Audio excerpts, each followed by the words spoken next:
नमस्कार इंदौर, मैं शिका यादव स्वागत करती हूं आप सबका अभय न्यूज के 5 अप्रैल मंगलवार के बुलेटिन में। तो चलिए देखते हैं अब तक की कुछ खास खबरें।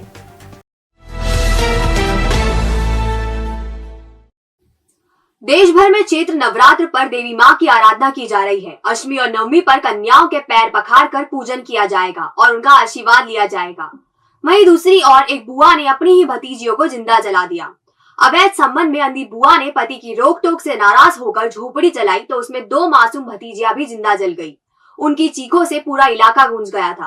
आग के विकराल रूप को देखकर कोई उन्हें बचा नहीं सका। वाकया इंदौर में हुआ। पुलिस ने हत्यारी बुआ को गिरफ्तार कर लिया है।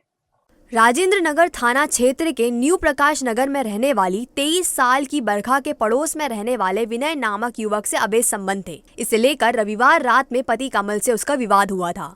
विवाद इतना बड़ा कि उसने अपनी झोपड़ी में आग लगा ली। समीप में ही रहने वाली बरखा के भाई सोनू मेड़ा की झोपड़ी को भी चपेट में ले लिया। इस दौरान सोनू की 6 साल की बेटी मुस्कान और 4 साल की नंदू उर्फ नंदिनी दादी कविता बाई के साथ सो रही थी। आग लगने पर कविता बाई तो घबराकर बाहर निकल आई, लेकिन पोतिया लोहे की चद्दर के नीचे दबने से निकल ही नहीं पाई और जिंदा जल गई। बच्चियों के चीखने की आवाज सुनकर हर किसी का कलेजा कांप गया था, परंतु आग का विकराल रूप देख कोई उन्हें बाहर निकालने की हिम्मत नहीं जुटा पाया। पुलिस ने मौके पर पहुंचकर शवों को निकाला और बुआ को गिरफ्तार कर लिया है। बच्चियों का पिता सोनू मेड़ा अलीराजपुर जिले का रहने वाला है और यहाँ मजदूरी करता है।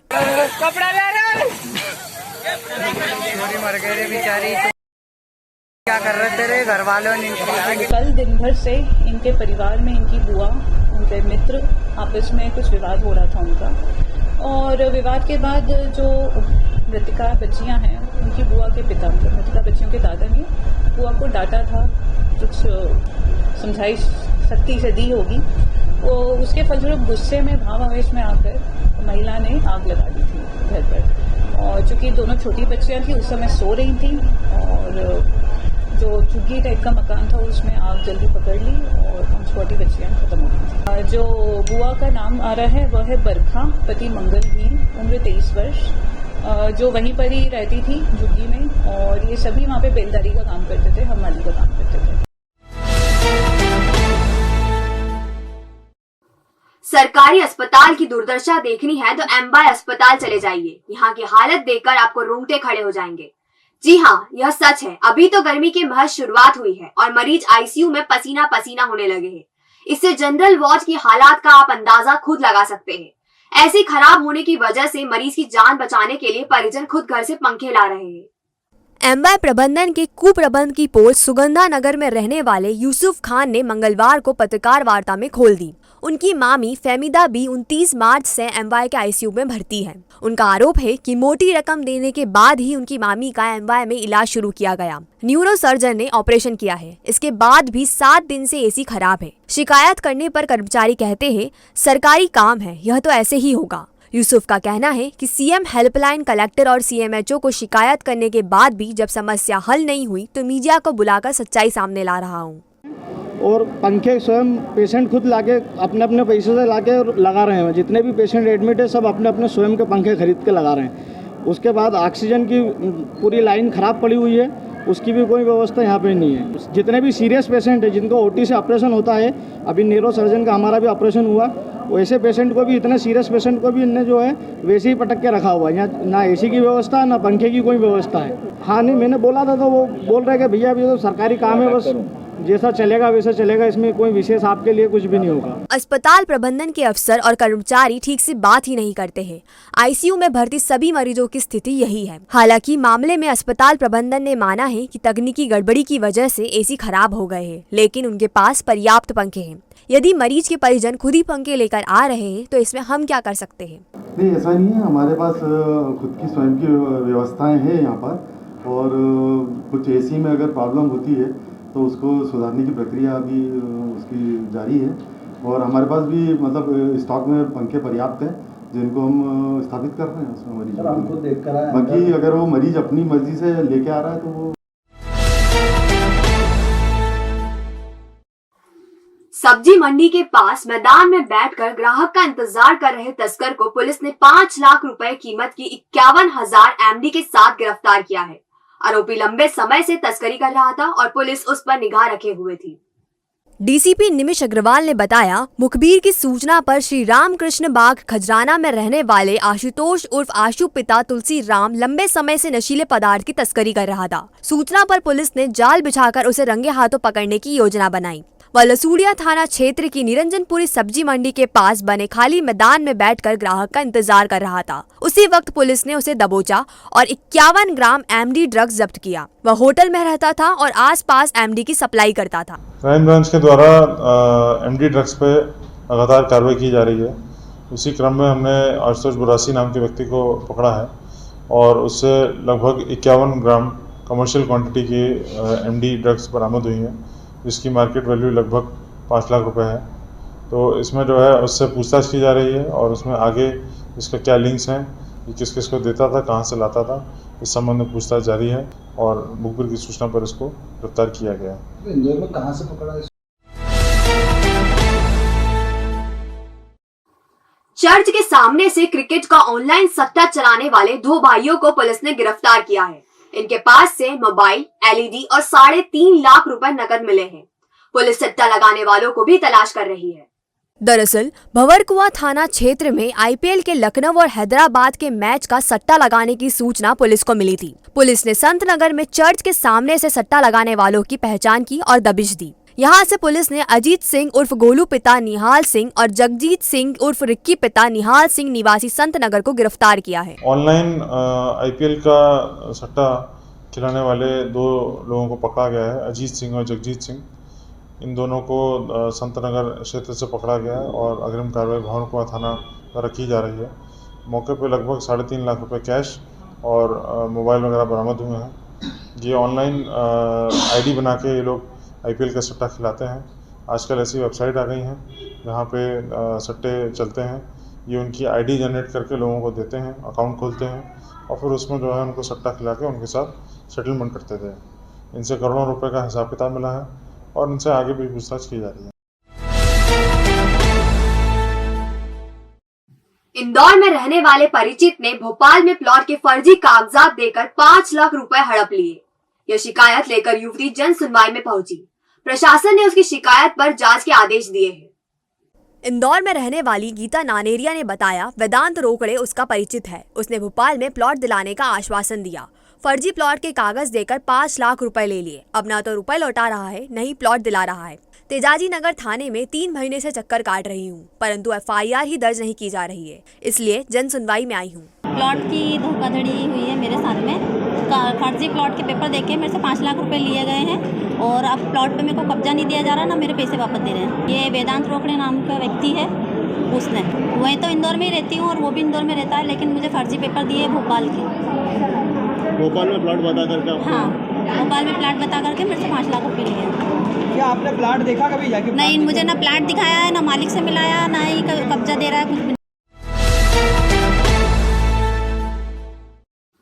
नकली ब्राउन शुगर मामले में इंदौर की पुलिस टीम यूपी के मेरठ पहुंच गई है। वहां से जिस फार्मा कंपनी में दवाएं मिलाकर नकली ब्राउन शुगर बनाई जाती थी, उसकी आरोपियों को पकड़ा जाएगा ताकि मामले का खुलासा हो सके।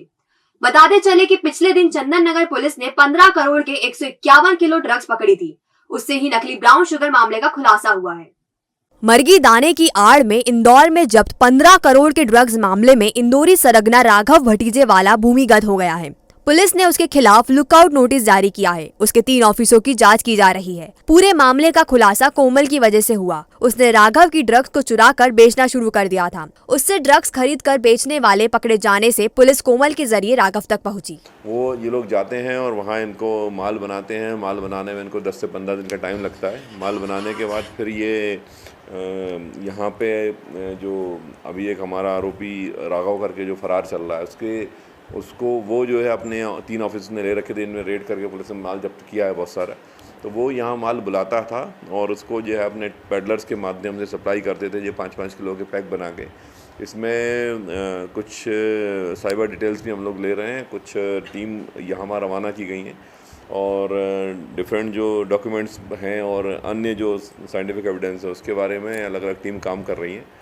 इसमें उम्मीद है कि बहुत जल्दी हम लोग सारे पैडलर्स का नाम क्रैक करके उनके खिलाफ एविडेंस स्टैब्लिश करके उनकी गिरफ्तारी करेंगे।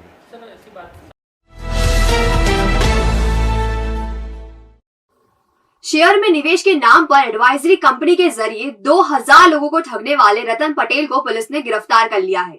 इसके कारोबार करने पर सेबी प्रतिबंध लगा चुकी है। पुलिस की दबिश में इसके ऑफिस में 25 कर्मचारी काम करते हुए मिले हैं। उनसे भी पूछताछ की जा रही है। पलासिया पुलिस को सूचना मिली थी कि इलाके की नायडू मल्टी स्टोरी में रतन पटेल नामक शातिर ठग एडवाइजरी कंपनी के नाम पर लोगों को चूना लगाने का काम में लगा हुआ है। पुलिस ने आल्गो सॉफ्टवेयर कंपनी के नाम से चल रहे उसके ऑफिस में दबिश दी तो अलग अलग कंपनियों के नाम पर काम करने वाले 25 कर्मचारी मिले। इसमें से कुछ कर्मचारी पुराने भी मिले जो एडवाइजरी कंपनी के लाभ हानि जानते हैं। पुलिस इनसे पूछताछ कर रही है। पुलिस का दावा है उनके पास से मिले मोबाइल नंबरों के मुताबिक ये लोग 2000 लोगों को ठगने की योजना बनाकर काम कर रहे थे। इसमें से कई लोगों को नुकसान भी पहुँचा चुके हैं। थाना पलासिया क्षेत्र में कल एक कार्रवाई की गई है। एक शिकायत प्राप्त हुई थी कि पलासिया क्षेत्र में एक मल्टी स्टोरी में एक कंपनी काम कर रही है जो पहले GRS सॉल्यूशन के नाम से कुछ लोगों से पैसा इन्वेस्ट कराया। उसके बाद फिर उन्हीं कस्टमर्स को जब धोखा देने के बाद में फिर से टारगेट किया और उसके बाद मनी कैपिटल के नाम से जो है पैसा लगवाना शुरू किया। इस तरह की शिकायतें प्राप्त होने पर कल थाना प्रभारी पलासिया अपनी टीम के साथ गए। उन्होंने रेड किया तो वहाँ पर करीब 25 जो है वो कर्मचारी वहाँ पर मिले जो काम कर रहे थे।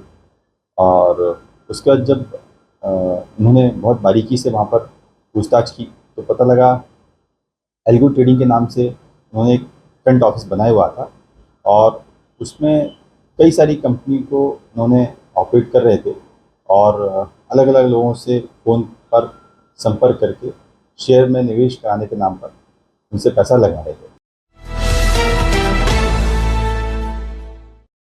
भूमाफिया बाबी छाबड़ा सहित अन्य ने नवभारत सोसाइटी के 2000 लोगों के प्लॉट को 4000 लोगों में बांट दिया था। इससे असली हकदारों को प्लॉट नहीं मिल पा रहे थे। जन सुनवाई में आए सोसाइटी के लोगों को अफसरों से चर्चा के बाद आस जगी है कि उन्हें अपने प्लॉट मिल जाएंगे। हमारी वरीयता लिस्ट जारी करने की मांग की गई है। मध्य प्रदेश कांग्रेस कमेटी के महासचिव कुशल राज जैन और उमेश कुमार नीमा ने बताया, नव भारत गृह निर्माण सोसाइटी में भूमाफिया ने 2000 के स्थान पर 4000 प्लॉट करके सदस्य बना लिए थे। इससे असली हकदारों को प्लॉट नहीं मिल पा रहे थे। मंगलवार को सोसाइटी से जुड़े लोग सहकारिता विभाग के अफसरों से मिलने आए थे। उन्होंने इस मामले में जल्द ही कार्रवाई करने का आश्वासन दिया है। जो हमारी जमीन है राजेंद्र नगर के पार्ट 97 स्कीम में, इसके लिए हम सब जने मिलने आए थे। हम आज यहाँ गजवी साहब से मिले। उन्होंने हमारी बात पूरी तन्मयता से सुनी और उन्होंने हमें आश्वस्त किया है कि आपकी जो प्रॉब्लम है, जो प्लाट आपके जो सारे के सारे डिलीट ख़त्म हो गए हैं, उन प्लाटों को वापस हम सब मिलके जीवित करने में लगे हुए हैं। ऐसे तो कुल मिला के 4000 प्लाट होल्डर गलत तरीके से बना रखे हैं, लेकिन मुख्य रूप से 500 जो ओरिजिनल संस्थापक मेंबर है जो स्टार्टिंग के हैं, मतलब प्रारंभ में जो बने थे, वो मुख्य रूप से इसके मतलब सदस्य है और उनके प्लाटों का निराकरण शीघ्र से शीघ्र कराने की हमने मांग की है। जन सुनवाई में आज ज़्यादातर शिकायतें जैसे प्लॉट पे कब्जों को लेकर या आर्थिक सहायता को लेकर या पुलिस द्वारा कार्रवाई न करने को लेकर या सोसाइटी सहकारिता विभाग से बिजली के बिल कम करने को लेकर, इस तरह के विषय हम लोगों के सामने आए थे। तो जो भी वहाँ पे उपस्थित अधिकारी थे, हमने उनको भेज के तत्काल जो भी निराकरण हो सकता था उनका करा दिया और जो जिनमें जांच की आवश्यकता है वो जांच के लिए संबंधित को भेज दिया। कांग्रेस विधायक संजय शुक्ला ने भाजपा के समर्पण निधि इकट्ठा करने पर तंज कसा है। उन्होंने कहा कि भाजपा के नेता प्रदेश में 300 करोड़ रुपए एकत्र करने में लगे हैं ताकि चुनाव में लोगों को खरीद सके। कोरोना के बाद से आम लोग उभर भी नहीं पाए हैं। महंगाई से जनता परेशान हो रही है। सिलेंडर 1000 रुपए का हो गया है। इस पर भाजपा नगर अध्यक्ष गौरव नंदीवी ने कहा, भगवान श्री राम ने कांग्रेस नेताओं को सद्बुद्धि दी है। वे भी राम और हनुमान जयंती जैसे आयोजन करने में लगे हैं। कुछ समय पहले तक राम के अस्तित्व को ही नकार रहे थे। अयोध्या यात्रा के बाद क्षेत्र में धार्मिक आयोजन करवाने वाले विधायक संजय शुक्ला ने कहा, वे अजमेर जैन तीर्थ स्थलों पर भी लोगों को लेकर जाने की तैयारी कर रहे हैं। उनकी विधानसभा से सभी वर्ग और जाति के लोग धार्मिक यात्रा पर जा रहे हैं। जो अयोध्या यात्रा मैंने निकाली है, सब लोगों को करना चाहिए। मैं अमृतसर यात्रा लेके गया, उनको करना चाहिए। मैं अभी उज्जैन यात्रा लेके जाऊंगा, हर वार्ड से 3-3, 4-4 हज़ार लोग वो करना चाहिए। उसके अलावा मैं अभी जैन समाज की यात्रा करने जा रहा हूँ, वो करना चाहिए। अजमेर लेके जा रहा हूँ, वो यात्रा करना चाहिए। भाजपा धर्म की ठेकेदारी करती करती है लेकिन काम कुछ नहीं करती। सब धार्मिक प्रोग्राम चल रहे हैं, हम विकास की बात भी कर रहे हैं, धार्मिक काम भी कर रहे हैं, परंतु भारतीय जनता पार्टी से आप पूछिए वो क्या करती है। राम के नाम पे जिन्होंने आज सत्ता में आए उन्होंने क्या करके दिखाया? कुछ नहीं करा। एक बार भी किसी अयोध्या यात्रा करके लगाए या सिर्फ राम के नाम पे चंदा इकट्ठा करते हैं और जनता के पैसे खाते हैं, उसके अलावा कोई काम नहीं करते। इंदौर और उज्जैन से 15-15 करोड़ रुपए भाजपा नेता उगा रहे हैं। 300 करोड़ रुपए चुनाव में आम आदमी को खरीदने के लिए एकत्र किए जा रहे हैं। जो करोड़ों रुपए अरबों रुपए भारतीय जनता के नाम पे हुआ जरा इंदौर शहर से भारतीय जनता पार्टी बोल रही है कि 15 करोड़ रुपए चाहिए इकट्ठा करना है। काहे के लिए इकट्ठा करना? 15 करोड़ इंदौर से, 15 करोड़ भोपाल से, उज्जैन से, मतलब 300 करोड़ रुपए इकट्ठा करके आप करेंगे क्या? ये तो सिर्फ भ्रष्टाचार के लिए और आम जनता को पैसे खरीदने की बात है कि वो सत्ता माना, इसके अलावा कोई काम नहीं कर रही है। महंगाई रोकने के लिए कोई काम सरकार नहीं कर रही है। हर आदमी महंगाई से परेशान है, परंतु भारतीय जनता पार्टी के ना उनके नाक है, ना कान है, ना आँख है, ना मुँह है, कुछ भी ना होने के बाद तो सिर्फ चुप बैठे हुए। उनका सिर्फ ये कि दारू सस्ता, महंगा तेल और मर जाओ सब यहाँ से, इसके अलावा कोई काम नहीं करा उन्हें। आपको बताते चले कि पिछले दिनों पर्यटन मंत्री उषा ठाकुर और भाजपा जिला अध्यक्ष राजेश सोनकर ने खजराना मंदिर पहुंचकर भगवान गणेश की ही रसीद काट दी थी। इसे लेकर कांग्रेस ने सवाल उठाए थे। भाजपा नगर को 10 करोड़ और ग्रामीण को 5 करोड़ की राशि एकत्र करने का लक्ष्य दिया गया है। देखिए, अच्छा है, मैं तो मानता हूं कि प्रभु श्री राम ने सद्बुद्धि दी है कांग्रेस को और कांग्रेस के नेताओं को। जो दल और जिस दल के नेता कुछ समय पहले भगवान श्री राम के अस्तित्व पे ही प्रश्न चिन्ह लगा रहे थे, राम सेतु पे प्रश्न चिन्ह लगा रहे थे और तुष्टीकरण की राजनीति को लेकर एक पूरे देश में भय और भ्रम का माहौल जिस दल ने निर्मित किया, आज उन्हें भी प्रभु श्री राम की शरण में जाना पड़ रहा है, तो यही राम की कृपा है। देखिए, हालांकि ये कांग्रेस का अपना आंतरिक विषय है। मुझे लगता है कांग्रेस में संगठन नाम की कोई चीज़ नहीं है, क्योंकि जहाँ संगठन होता है वहाँ अनुशासन बहुत अनिवार्य होता है। व्यक्ति कुछ अनुशासनहीनता कर सकते हैं, मगर सामूहिकता से संगठन उसको दुरुस्त करता है। और कांग्रेस में संगठन दिखता नहीं, अनुशासनहीनता ही अनुशासनहीनता दिखती है। और अब खबरें दे दनादन। अन्नपूर्णा चौपाटी पर नाश्ता कर रहे रुपेश और उसके साथी का अभिषेक नामक युवक से विवाद हो गया। अभिषेक अपने 2 साथियों गणेश और शिव को लेकर आया और तीनों ने रुपेश को चाकू मारकर घायल कर दिया। पुलिस ने केस दर्ज करके जांच में लिया है। हाँ, कल रात को एक घटना हुई थी चाकूबाजी की। इसमें फरियादी रुपेश और उसका साथी ये अन्नपूर्णा चाट चौपाटी पर कुछ नाश्ता वास्ता कर रहे थे। उसी दरमियान आरोपी अभिषेक से इनकी कुछ कहासुनी हुई और इसी बात को लेकर अभिषेक गया, अपने दोस्त को साथ में बुला के लाया। दोस्त का नाम शिव और गणेश, ये तीनों लोगों ने मिलकर इनसे मारपीट की और जिसमें गणेश ने जो घायल है उसको चाकू मारा। गीता भवन के पास सांगी मोटर्स में अकाउंट मैनेजर के पद पर काम करने वाले कैलाश पिता दया शंकर विजयवर्गीय की संदिग्ध परिस्थितियों में मौत हो गई। पुलिस ने बताया शाम करीब 6 बजे वह अपनी कुर्सी से गिर गए थे। इसके बाद साथी उन्हें अस्पताल लेकर गए थे। डॉक्टरों ने उन्हें मृत घोषित कर दिया है। शाम को 6 बजे करीब इनकी तबीयत खराब हुई। पुत्र को उन्होंने सांगी ब्रदर्स वालों ने बुलाया कि भाई आपके पिताजी की तबीयत खराब हुई है। फिर ये करीब 9, सवा 9 बजे रात्रि में यमुआयत इलाज हेतु लेके आए और इनका इलाज के दौरान डॉक्टर साहब ने बताया कि ये मृत घोषित कर दिया। स्वच्छता में 5 बार देश में सिरमौर बन चुके इंदौर में भाजपा कार्यकर्ता सिंगल यूज प्लास्टिक के इस्तेमाल को लेकर अभियान चलाएंगे। इसमें सभी कार्यकर्ता आम लोगों से सिंगल यूज प्लास्टिक से मुक्त करने के लिए अभियान में सहयोग की अपील करेंगे। तो अब इंदौर यहीं रुकने वाला नहीं है। हम स्वच्छता में नंबर 1 बार बार आए हैं। हमने वाटर प्लस में भी अपने आप को एक नंबर 1 किया है। हमने भी कार्यकर्ताओं से आह्वान किया है कि कैसे हम इंदौर को सिंगल यूज प्लास्टिक से मुक्त बना सकें। आगामी दिनों में हम सभी कार्यकर्ता सामाजिक स्तर पर अपने इस दायित्व का भी निर्वहन करने वाले हैं। भारतीय जनता युवा मोर्चा के राष्ट्रीय अध्यक्ष तेजस्वी सूर्या इंदौर के युवाओं से मुलाकात करेंगे। ये वे युवा होंगे जिन्होंने किसी न किसी क्षेत्र में अपनी प्रतिभा का लोहा मनवाया है। वे अम्बेडकर नगर में बाबा साहब डॉक्टर भीमराव अम्बेडकर की प्रतिमा पर भी जाएंगे। युवा मोर्चा के कार्यकर्ताओं ने स्वागत की तैयारी की है। युवा मोर्चा के राष्ट्रीय अध्यक्ष सम्मानित तेजस्वी सूर्या जी का प्रवास इंदौर में श्रद्धेय डॉक्टर बाबा साहब अम्बेडकर जी की प्रतिमा पे भी जाएंगे। उस कार्यक्रम में भी सम्मिलित होंगे। स्मार्ट सिटी को 2 अवार्ड मिले हैं। पिछले दिनों दिल्ली में स्मार्ट सिटी एक्सपो का आयोजन किया गया था। इसमें अर्बन मोबिलिटी और प्लानिंग के लिए अवार्ड मिला है। इसमें पार्किंग के लिए किए गए प्रयास को सराहा गया है। इसके अलावा महिलाओं के लिए बनाए गए शिकुंज को भी अवार्ड मिला है। शिकुंज 25 स्थानों पर इंदौर में बनेंगे। इसमें 10 बन गए हैं। इसमें एक कियोस्क भी रखा गया है। ये अवार्ड्स में जो अभी एक्सपो दिल्ली में हुआ था उसमें इंदौर स्मार्ट सिटी को 2 अवार्ड्स मिले हैं, जिसमें एक इम्पॉर्टेंट अर्बन मोबिलिटी और उसकी प्लानिंग के लिए है, जिसमें एक पार्किंग में हम लोगों को अवार्ड मिला है। जो स्मार्ट सिटी लगातार पूरे शहर भर में खासकर एबीडी एरिया में, और चूँकि ये पैन सिटी इनिशिएटिव भी हम लोगों ने पार्किंग को लिया हुआ है तो आगे पूरे शहर में ये व्यवस्था करेंगे। मुख्यमंत्री शिवराज सिंह चौहान बुधवार को युवा सांसद कार्यक्रम के तहत देवी अहिल्या विश्वविद्यालय में स्टूडेंट से चर्चा करेंगे। इसकी तैयारियां पूरी कर ली गई है। कुलपति रेणु जैन ने बताया सभी कॉलेज में व्यवस्था की गई है। डीएवीवी के ऑडिटोरियम में विशेष व्यवस्था की गई है। नहीं, परीक्षा में क्योंकि बहुत सारे परीक्षा कुछ ही लोगों की बची है हमारी, जो केवल फाइनल ईयर के ग्रेजुएशन के उनकी बची है परीक्षा, तो परीक्षा यथावत रहेगी, उसमें कोई भी परिवर्तन नहीं किया है। जिन बच्चों की परीक्षाएं अभी नहीं शुरू हुई या जो इनकी ख़त्म हो चुकी हैं वो सारे बच्चे इसमें जुड़ेंगे। हमारे देवी बाकी तो सभी कॉलेजेस में अलग अलग हो ही रहा है एफिलेटेड कॉलेज में, लेकिन हमारे विश्वविद्यालय का जो ऑडिटोरियम है उसमें हम लोगों ने सीधे प्रसारण की व्यवस्था की है और हमारे जितने भी विभाग हैं उनसे बहुत सारे विद्यार्थी इसमें डायरेक्ट जुड़ेंगे। मंगलवार को जन सुनवाई में गांव कदोरिया बादशाह से मनोज जसोदिया पहुंचे। यहां उन्होंने शिकायत करते हुए आरोप लगाया कि एक व्यक्ति ने फर्जी नोटरी के आधार पर 2013 में मकान का ताला तोड़कर पुलिस की 60 गार्ड से अपना ताला लगा दिया है। ताला तोड़ने के सबूत भी मेरे पास है। बाणगंगा पुलिस कोई कार्रवाई नहीं कर रही है। और फर्जी नोटरी बनाकर हमको बहुत परेशान कर रहा है और उसके खिलाफ हम पुलिस में गए रिपोर्ट डलवाने के लिए, तो रिपोर्ट नहीं डाली तो पुलिस के साथ दांत से ताला तोड़ा उसने तो ताला लगा दिया। तो आपने देखा हमारा बुलेटिन। ये आपको कैसा लगा, इसका फीडबैक हमें हमारे कमेंट सेक्शन में जरूर दीजिएगा। कल फिर मिलेंगे नए बुलेटिन के साथ। नमस्कार।